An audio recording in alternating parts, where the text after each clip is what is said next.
beat 2, 3, 4. Yeah, it's trying to figure out, it's like, all right, so hey, there's Bart. Morning, Bart. Good morning. Are you ready to fire Neil Brown yet as your head coach? I've been ready to fire Neil Brown for a season now, but he's not getting fired this year. His buyout's too great, and we're still 3-4 and a chance to make a bowl game. So he'll go to a middling bowl game. Pinstripe. Oh God, no, please. I don't think baseball should be This man played. got on the show 20 seconds ago, and you were already putting him in the pinstripe. Well, Bart was the one. Bart was the one who proffered the mediocre bowl game, so I just went ahead and said. Well, pinstripe. I was thinking more like, whatever the bowl name is of that bowl game played on the baseball field in Phoenix. At least send us to a warm weather environment. Come on. Something Cheez-It based, I believe. No, Cheez-It now. Nope, Cheez-It now is the one in the second-rate bowl in Orlando. They upgraded. The Cheez-It Bowl is the true sicko bowl. That TCU game. The other one. What was the name of the bowl? I forget the name of it. The one they played in Tampa a few years ago. It was Memphis and BYU, and the game ended with just an all-out brawl because like a bunch of Mormons decided to go at a bunch of cats from Memphis. It might have been Gasparilla. It might have been, but it was just like it's a combination effect of you don't want to fight people from Memphis. You also don't necessarily want to fight people from BYU. No, Kanasalaki has built a team of just like monsters that crawled out from under somebody's bed and put on a BYU uniform. Okay, and they're joining our conference in a couple of years, though. It is now the Guaranteed Rate Bowl is the one that is in Chase. Awesome, guaranteed rate. Can't wait to get a nice little loan. I can just see them handing out papers. You come walking in. If you would like a loan, if you'd like a loan, if you'd like a loan to everybody. You know what? Look on the bright side, though. You're not Texas A&M with sitting there with Jimbo staring like $80 million worth of buyout in the face. Yeah. After you just got train wrecked by South Carolina and Shane Beamer. I wouldn't mind having Texas A&M money with the fact that an $80 million buyout is still feasible. Yeah. No. Someone will post some group of donors. The firm will absolutely find the money for that. Absolutely, they will. We don't have as many coal backers as they do oil backers, and coal ain't worth as much as it used to be. So Coco is in with the OSG Sports College Football X material this morning. Coco is like, can we talk about the unholy things Liberty did to the Mormons this weekend? And Shane Beamer is approaching his final form as Supreme Beamer. I'm always I can't ever really root for Liberty. On a moral stance, I don't believe in that. They were one of Kennesaw's rivals back when they were in the A-Suns or whatever the hell conference. Kennesaw was in the Conference USA, but they're also trash. So I'm broken right now by that team. I can't praise anything that Liberty does, but good for them beating BYU. There you go. Yes, yay. Look, BYU is BYU is the pool boy, and Liberty were just Liberty this weekend. That's how it says. Yeah. See, this is what happens when we just kind of open the floodgates on a Reaction Monday. It kind of evolves into just goes everywhere. Yeah. College Football X. See, we brought Bart on to initially talk about the Women's World Cup draw, groups of death. But then you mentioned Neil Brown because he's wearing. I am wearing a West Virginia jacket this morning. I know, but shout out to the Reed College of Media. There you go. There it is. as Which Bart changed names right after I got out of there. It was the PI Pearlie Isaac Reed School of Journalism, and then they said, "Hey, journalism's not really a thing anymore. Let's change it to media." Sorry, John. That's fine. No, I'm right. I'm with you, brother. I'm right there with you, man. It's like Egon in Ghostbusters. Prince is dead. Yes. So, all right. So we barely got into the MLS playoffs from this past weekend. I know that there's that. We got into the NWSL for the call of the weekend with Jen and Allie from the tail end of the Portland San Diego match. Yeah, that was opening kickoff this morning. Was Crystal Dunn? She's okay. The opening kickoff was Crystal Dunn trying to break the net. She damn near did, because that was It was that. I mean, it was a ton of skill. Don't get me wrong. Yeah, but that was. I'm just gonna hit this ball as hard as I possibly can, and y'all better hope that it doesn't hit you. And, and that's a way to go to a final. I tell you that much. That was incredible. I was driving home actually from refereeing, and I had finally gotten to it off the field, and I was like, oh, it's tied 1-1. So I had my phone, on my phone holder in the car, driving down 85 while trying to also see the. Don't do that, kids. And I saw that goal, and it was shocking. And you see Bart's car just kind of jerk over 2 lanes on the freeway. It was great. The second semifinal was also good because you had an OL Reign team that was just so good throughout the regular season, so consistent throughout the regular season, versus the Kansas City team that has just come on so strong since July, and they get a couple of goals that just were good, well taken, and then you had AD France standing on her head like she tends to do, and OL Reign just couldn't match it.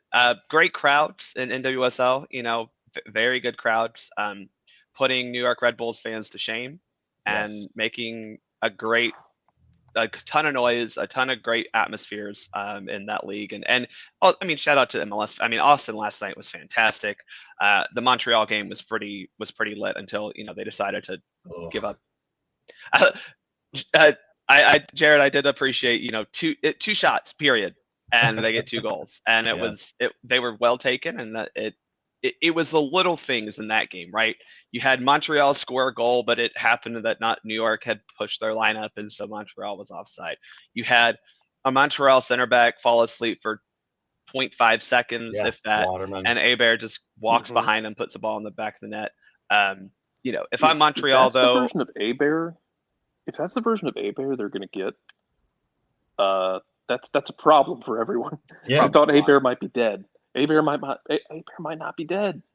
That's a problem for Philly for sure. Because I'll allow it.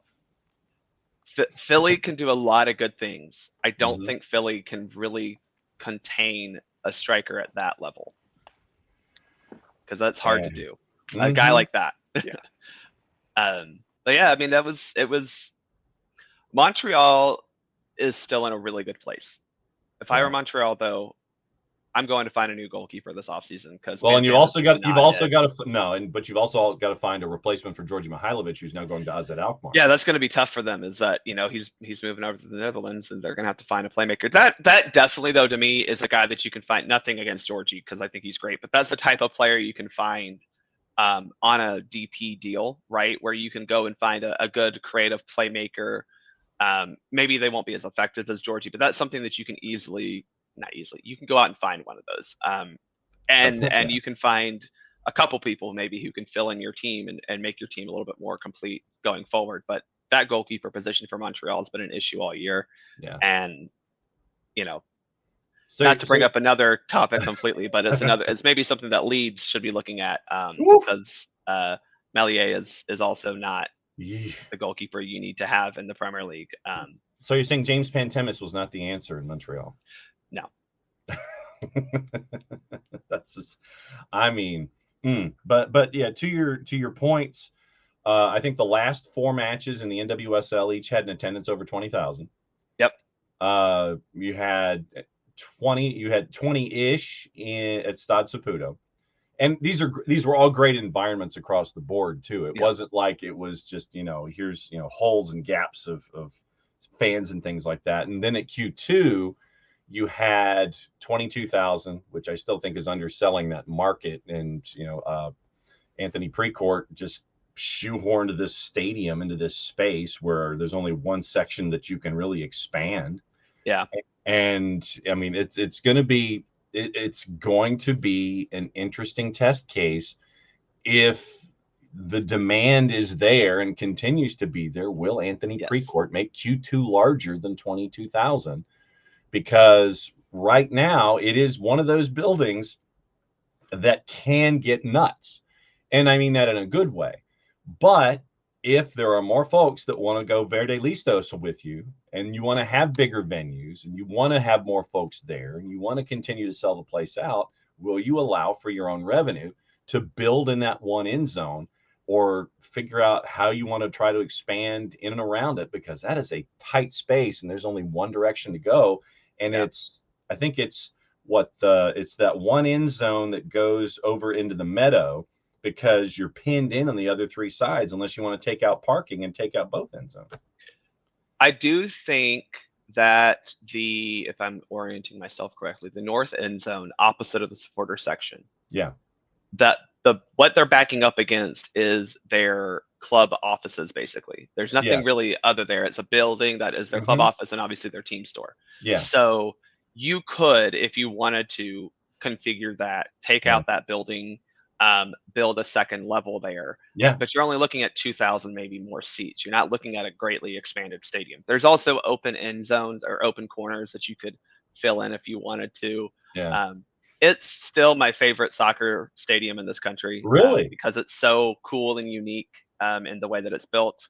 It's got a great atmosphere. The supporter section is steep as all get out. And it does get real crowded, real loud, and the green lights are cool. It's really cool. It's my favorite. It's maybe not the best. I'm still going to give that nod to probably Cincinnati right now of all the ones I've been to.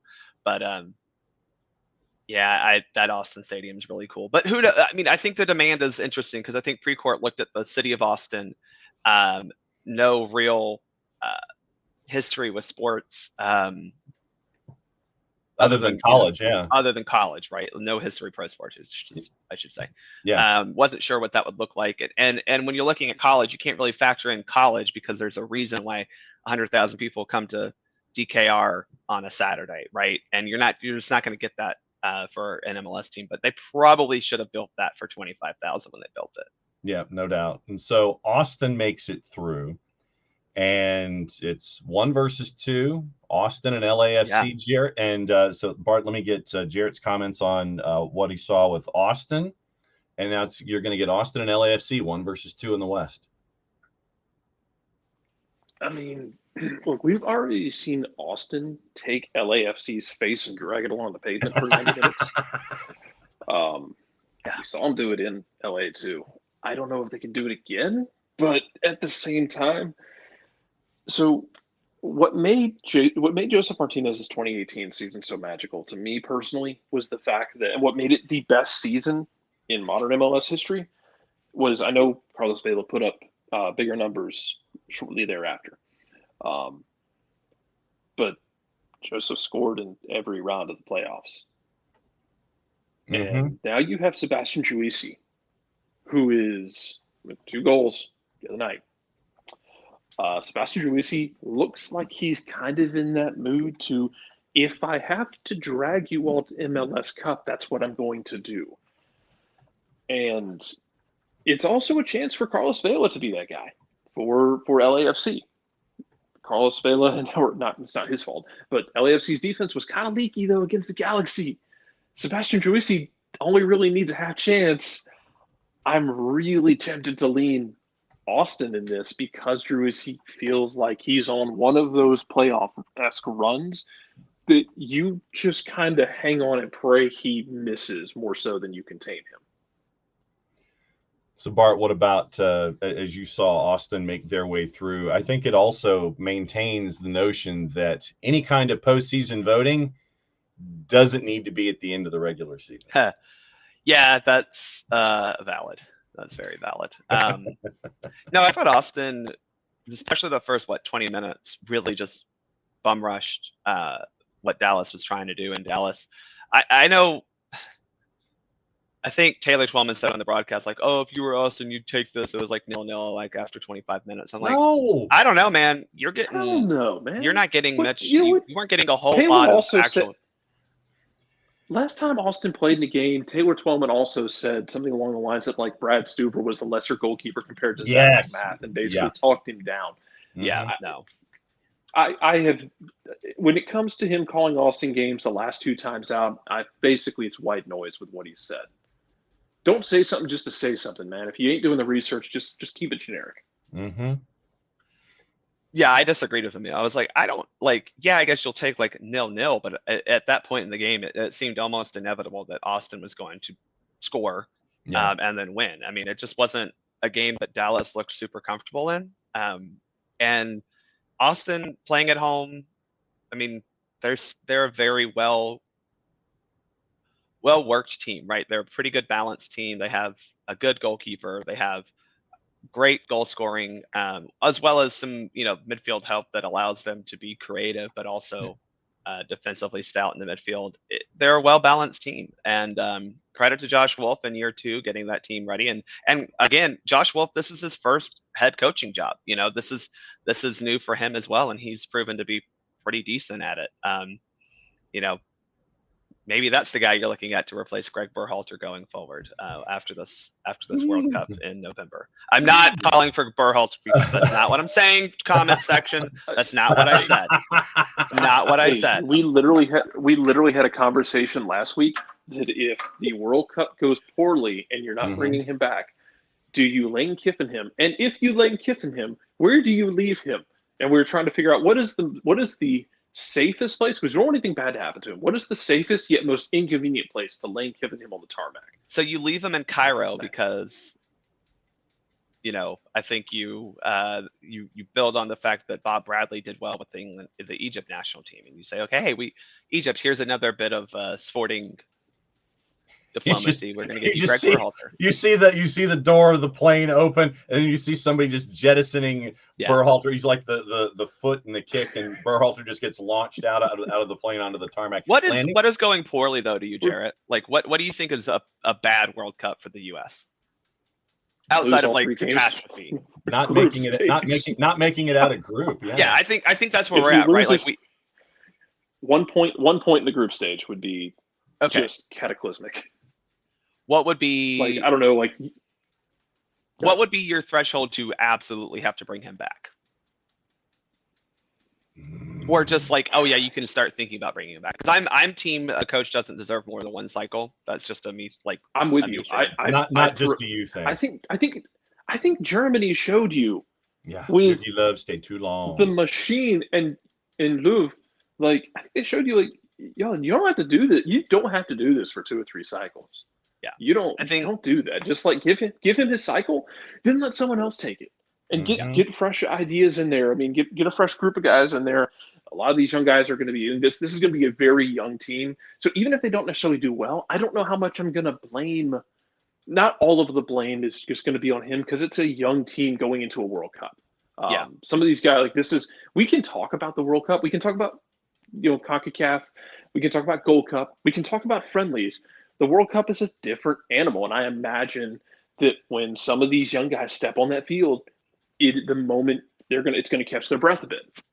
And if some of these young guys aren't up for it, and they need those minutes, and they need that opportunity. We talk about this in other sports of like, you need to have experience in the playoffs. Well, it probably helps to have experience in a World Cup. If some of those guys, if the moment's a little bit big for them, I mean, it's tough to pin that strictly on the manager.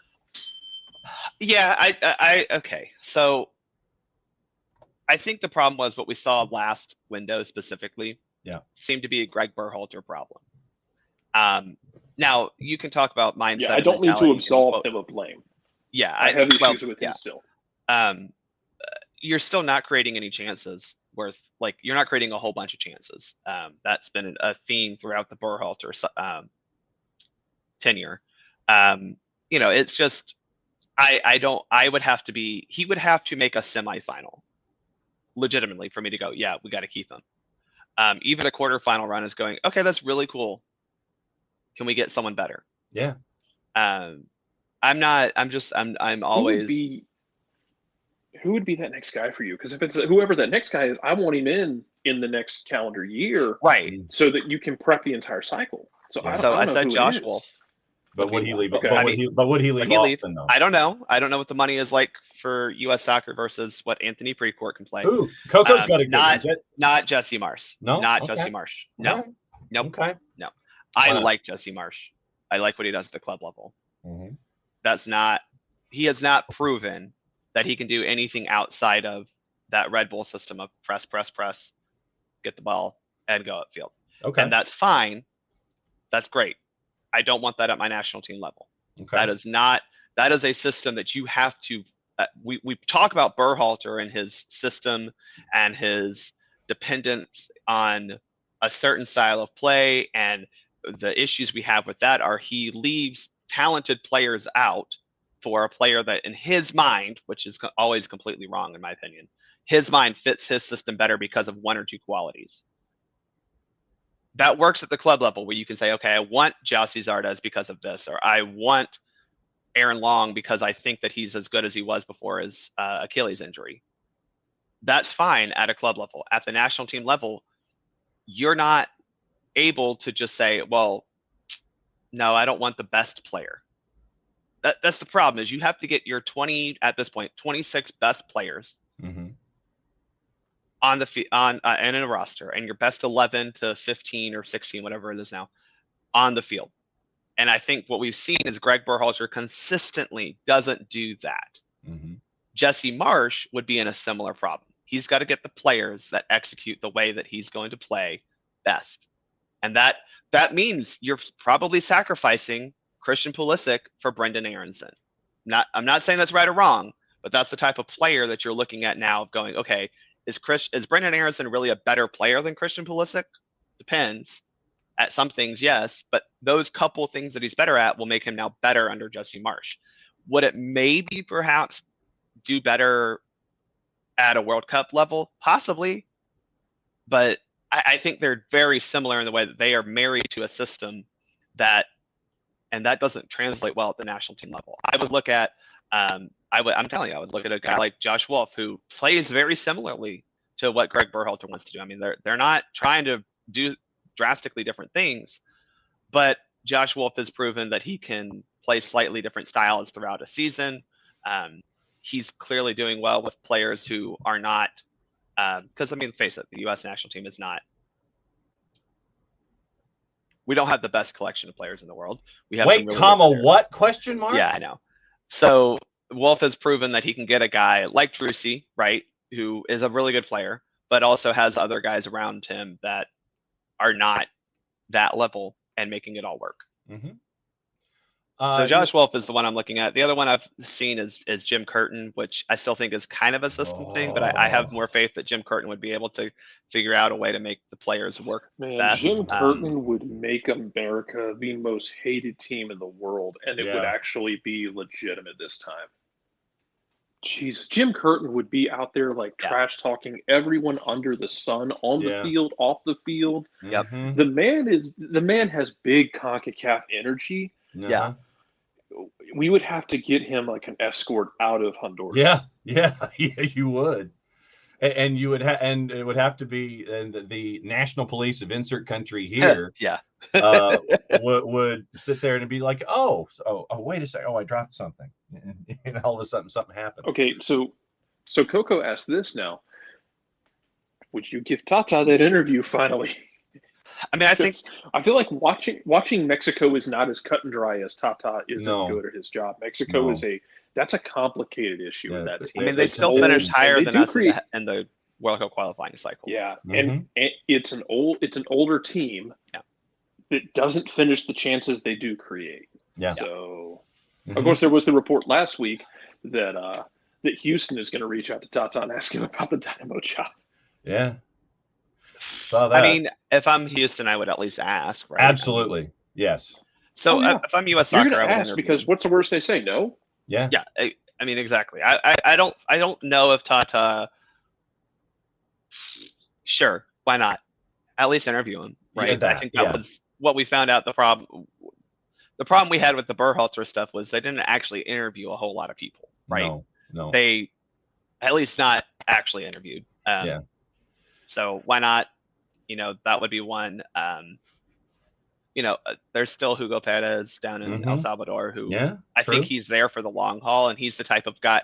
That's the type of program where you can have a multi-term national team coach because you're just trying to continue to build, and you're building that from scratch. But maybe Hugo Perez wants to come up and come play for the federation he played for. There's a guy who's doing okay down in USL who may or may not be a national team legend.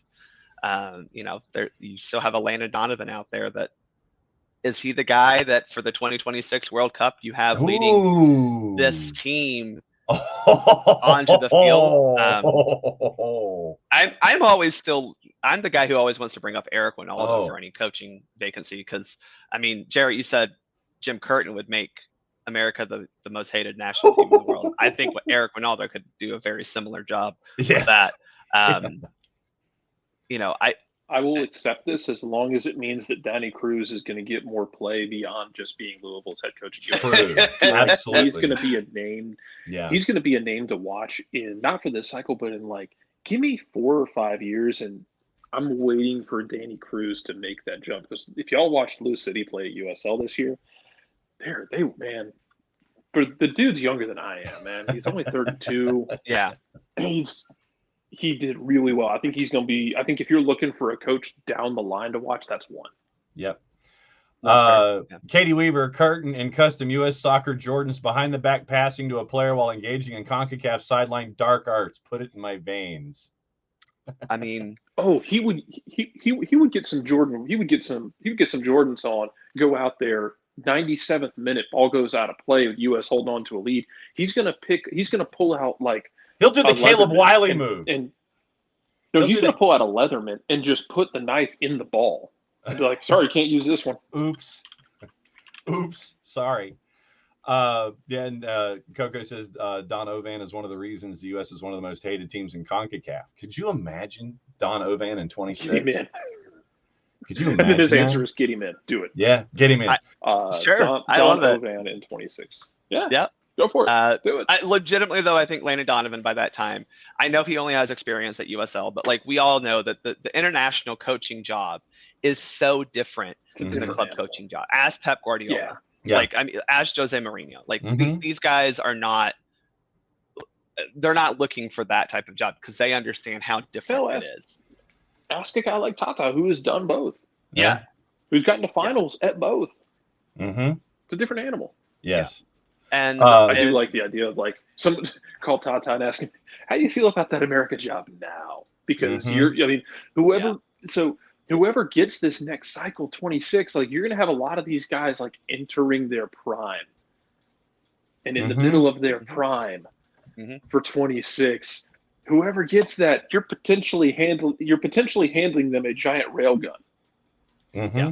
I mean, could be interesting. Yeah, but Michael Head, obviously, with the number one priority, can we just get a coach to get wins and advance the game? What does advance the game look like, and why is that the sole job of the U.S. men's national team coach? That's the problem I have with Greg Berhalter is he's trying to create the style of play that he likes that, quite honestly, doesn't fit the profile of player that the United States produces.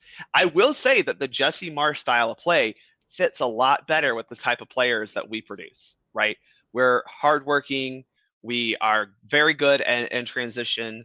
We get the ball. We want to go forward. It doesn't mean it's reductive or backward soccer. We're not long ball kicking it, but we are a country that builds players who are fast, strong, and quick to attack, which is and even when I go out and referee teams at the youth level that are still quote possession based, right? We're all trying to get forward as quickly as possible. You know, and so in that regard, I do think that a Jesse Marsch style system might work better for us. But no, I don't think the idea of quote advance the game is the job of a U.S. men's national team coach. I just don't. Is it the job of the federation as a whole? Sure.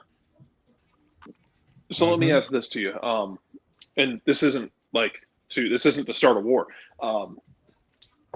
As we're sitting here seeing more and more young players, though, young American players, going to play at bigger clubs in Europe where they're going to have to be technically better. Do you find a way to hit like a hybrid there with we're going to have a large part of this pool potentially being playing in Europe, getting technically really good while still having that athleticism? How do you blend that style of we might have a bunch of guys who can play in a more possession-based system while also having some guys who are going to fit that, that grit and grind kind of, I don't want to call it blue collar because I feel like it carries connotations. Yeah. But kind of a blue collar style. So I do think that like Brendan Aronson is a great example of this, correct? Where he is a very technically gifted player. I don't think anyone's ever thought about that, right? I think that's the prototype. Right, but like still very get stuck in, he's not afraid to go into a tackle. He's not afraid to go win a ball or run around the whole field.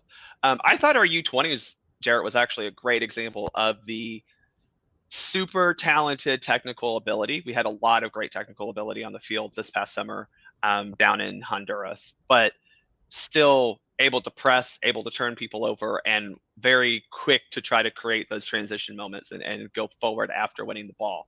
So I think that it's there, right? I think that we're understanding of the ability to, because look, the Red Bull system still, in theory, requires great technical ability, right? You still got to be able to control the ball after winning a tackle. You still got to be able to find the right pass. You still got to be able to have a good first touch when you receive that ball going forward. You still have to be able to have, in theory, you have to be able to do all these great technical things, but it also does rely on a mentality, a passion, a grit, a grind, like all those things that we like to think of as typically American. So that's fine, but I don't think that a Red Bull style is great for every single player, and that's kind of why I would shy away from that at that national team level, because a guy like Christian Pulisic isn't going to want to play in that style of play. I don't even think a guy like Weston McKennie would thrive there. Now, are those players still good at the press, get the ball, turnover, and then try to make things happen? Yeah, they're really good at that. So how do you mesh the kind of the Porsche players with the Nissan Altima players? How do you get those two players to come together? And I just don't think that works in the Berhalter system, or maybe Berhalter hasn't found a way to make that in his system. But I don't think it's the job of the U.S. men's national coach to create that system for the rest of the country to follow. I think it's his job to find what works best for the players he has. And right now, he's just not been consistent enough at doing that. Well, Bart, when we brought you on to the show this morning, we had a different plan of what we were going to talk about. We had an entirely different plan. But that's why I like having as many guests on the show as we do, and as many experts on the show as we do, because Jarrett and I can sit there and we can steer the thing off the rails completely, and we can go down roads that we did not completely and totally anticipate. Because Jarrett and I are very, very good at this. I think that over 6 years, I think we've determined that if anyone can derail a show, it's the two of us. Yeah. And so, well, let's see. Knowing that you actually work for a living, I'm going to, as always, re-extend the invitation for you, not knowing how much time you have on your clock this morning. I imagine not a lot. No, I have like 5 more minutes. That's what I'm saying. So, what is the rest of your week like, sir? ? So write it down right here. Yeah, my week is open for you. Wow. I do have an event Wednesday that I won't be able to be on the show, but I could. So then you just want to come back? You want to come back tomorrow at 9:30 and we'll do it again? Yeah, let's do that, and we can actually talk about the Women's World Cup draw, and how Australia as the host country got dealt a death blow with their group. So, all right. So Bart's going to come back tomorrow morning at 9:30.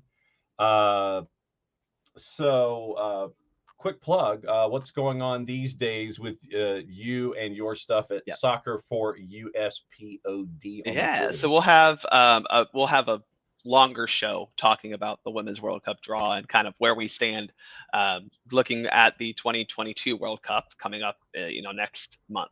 Talk about that. Talk about how do we fix the problems that both national teams have, because both national teams in the last windows looked not great. True. I still argue that the women's team is going to be fine. I think a lot is being made out of 2 games against 2 pretty good teams in the shittiest of shitstorms that the Federation has faced in a very long time, and these players have faced in a very long time and had been dealing with.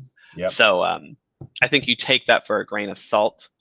But you do have to look at how do you improve on the problems you saw, and you have a team coming up next month in Germany that's pretty darn good still, which will mean it's a great opportunity to test out these changes and say, okay, how do we take what we did well? How do we take what we did poorly? Figure out how to get the best version of ourselves. And then we'll start talking about the World Cup as we see that coming up very shortly. Yeah. There you go. So it sounds like a plan. So Bart Keeler, that's what's going on at Soccer for US POD on the Twitters at Bartimus Prime 19. And as he sits there and drinks his morning beverage of choice, promoting his College of Media, not College of Journalism. College of Media. College of Media. Goodness gracious. So I guess I could have pursued a degree in media. Actually, I would have minored in media at my institution. Listen. We actually called it communication. So I don't know what you call it. My degree is communications. my undergrad is I have a BA in communications. We were the School of Journalism and Mass Communications at Lenore-Rhyne. And my degree is in communications. Yeah, hey, we just renovated our football stadium. It's redeveloped, beautiful. One of the best venues in all of D2 athletics. Just going through revamps of our gym and our baseball stadium as well. And I was one of the first people to ever play on the soccer field that they put out there. That was built right before I started at Lenore-Rhyne. So buried someplace in my stacks, I have a cup from a Lenore-Rhyne football game when Fred Goldsmith was the head coach. Fred Goldsmith. He was there. His last year was my first year there, and then he retired. I think retired is a nice way to put it. And let's see, was it immediate? Yeah, I think it was. As Bart goes searching for his phone. I was going to say, I'm trying to check my timeline here. Yeah, it was. Okay, so Goldsmith retires. We hire Mike Houston, who was at that time just a high school football coach in North Carolina. Well, actually, I think he was at Mars Hill as a assistant of some sort. Okay. Came to Lenore-Rhyne. Mike Houston takes us to a national championship over in Florence, Alabama, and about 4 years later, and man's now on a short list to get the job at Georgia Tech. So Mike Houston there, everyone. He went from Lenore-Rhyne to the Citadel to being this close to being considered. He's at ECU now. I think he went from Citadel straight to ECU. By Jay Batt. Yep. Jay Batt, B-A-T-T. And it's like a J, just like, Harry S. Truman or who? Oh gosh, what was B.J. Honeycutt. So it's a J Batt. Bart, we will see you tomorrow, and we'll talk Women's World Cup, my friend. Yes, sir. Thank you all.